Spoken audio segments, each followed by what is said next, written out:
अस्सलाम वालेकुम। ट्यूबवेल के गिर्द गांव की कुछ औरतें कपड़े धो रही थी। एक औरत ने दूसरी से पूछा, आज क्या खाया?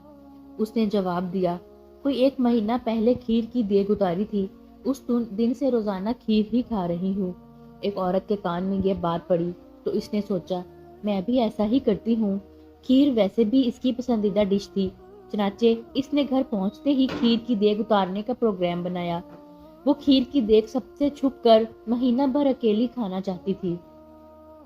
लिहाजा इसने देग पका कर तोड़ी वाले कमरे में छुपा दी। पहले दिन खीर खाई, दूसरे दिन भी खीर खाई, मगर तीसरे दिन इसमें से बू आने लगी।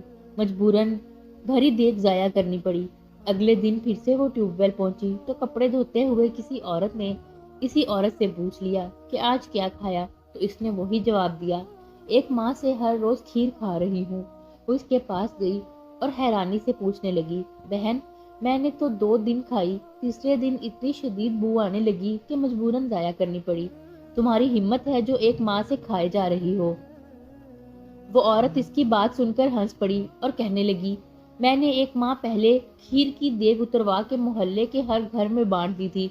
इसके बाद से रोजाना जिस घर में खीर पकती है वो मेरे घर भी भिजवा देता है। इस तरह हर रोज खीर खाती हूँ।